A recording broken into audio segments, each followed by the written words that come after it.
From all the cases that settlers actually killed Palestinians, very few were accused of murders, but then the president came and gave amnesty or shortened the punishment that they received from the court. In some cases, they cooperate with them, they guard there. Like one case, the settlers went and took a house, Palestinian house, and just said, well, now it's ours.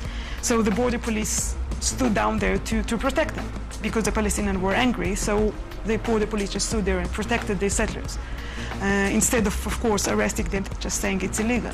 The bottom line is to make things so difficult for the Palestinians that anybody that wants a future for their children, anybody that wants to get ahead in life, anybody that wants a normal life will leave.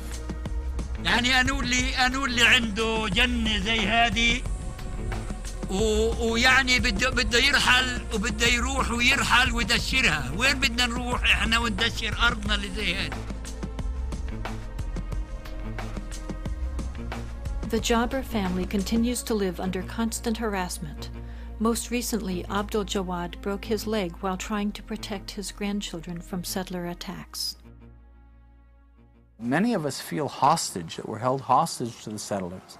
Because I think the vast majority of Israelis don't care about the occupied territories. But we're held hostage to the settlers that have enough political power within the Israeli political system that they can frustrate any attempt to get them out. And as long as they're there, the Palestinians can't possibly make peace. There are two kinds of settlers, basically. There are the ideological settlers who feel that these territories have been promised to the Jewish people by God, and they feel that every place which is mentioned in the Bible, they have not only the right but the sacred duty to come and to build a modern Jewish settlement. And if Palestinians who live on that spot have other ideas, then they have the right to break their resistance by force or to call in the army. And the other kind, which are the more majority of the settlers, are in fact ordinary Israelis who came there simply because the government was offering them very cheap housing. When you go to live there, then most of the money you get is a government loan, and if you stay there for 10 years, then you don't have to pay back the loan.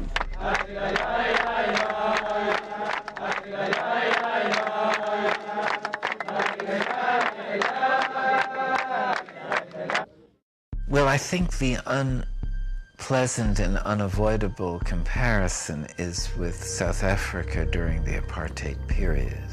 And I must say that having visited South Africa, that they were much better off than the Palestinians living in the refugee camps.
We went to jail because it was impossible to sit still while the obscenity of the apartheid system was being imposed on our people.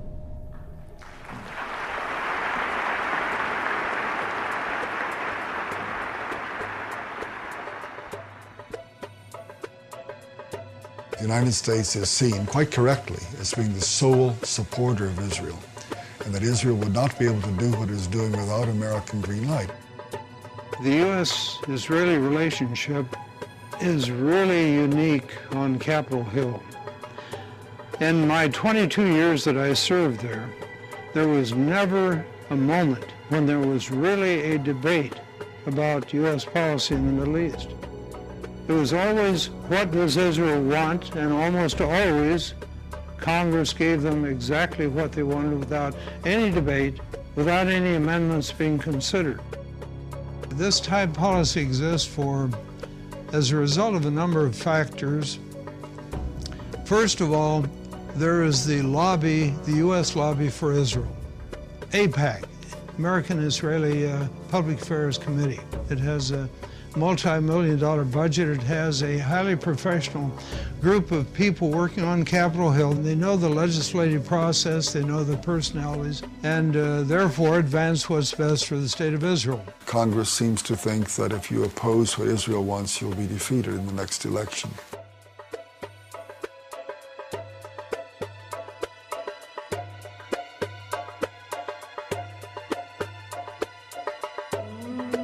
Another factor is the fundamentalist Christian community. Fundamentalists are often represented by the televangelists that are on TV. They believe that a strong Israel is a part of God's plan. They believe that the day will come when a battle will occur in the plain of Armageddon in the Middle East. There will be the forces of truth and righteousness on one side, forces of evil on the other side. And in that struggle, the Christian forces, led by the second coming of Jesus Christ, will prevail. All of the Jews will be either destroyed or converted instantly to Christianity. It may sound to the viewer as a very far-out notion, but believe me, it is widely held and supported by millions of Americans whose doctrines really, in the ultimate, are hostile to the survival of Jews, but nevertheless, the supporters of Israel see this vast body of American people as being a great asset at this time, so they embrace them. And Mr. Robertson, who said, I had a vision from God that we have to support Israel. And no matter what happens and what they do, this is the will of God because they're God's chosen people.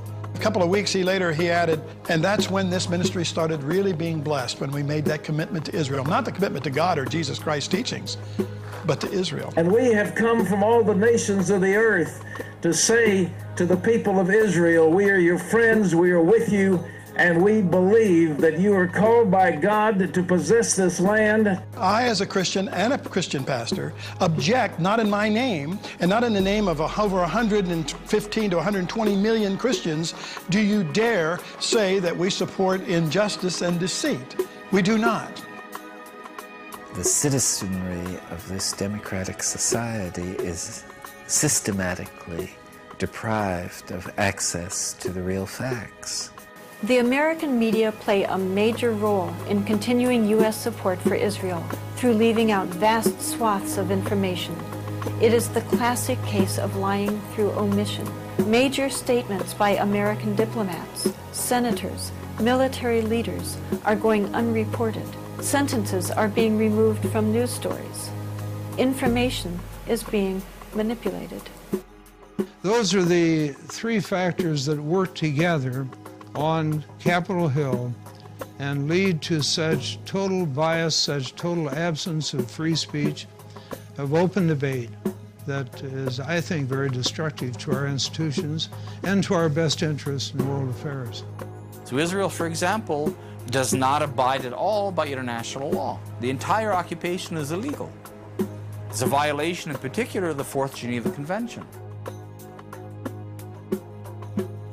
By the rules of the Fourth Geneva Convention, you're not allowed to build settlements, you're not allowed to build roads, you're not allowed to expropriate land, you're not allowed to deport people, you're not allowed to restrict their freedom of movement, you're not allowed to harm their economy, you're not allowed to make them unemployed and impoverished. But everything that Israel does in the occupied territories, U.S. taxpayers are paying for. The U.S. gives the financing, it gives the military support. Israel receives as much foreign economic assistance as all the countries combined in the world.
In March 2003, the U.S. government approved $10 billion in aid for Israel. At the same time, it withheld a $3.5 billion grant to upgrade the training of first responders, those who would be first to respond to a terrorist attack. Spent domestically, that $10 billion could buy health care coverage for over 4 million children without proper coverage, or pay for 1.5 million American children to attend Head Start child development programs to prepare them for school, or simply help states offset the costs of one of the worst fiscal crises in half a century.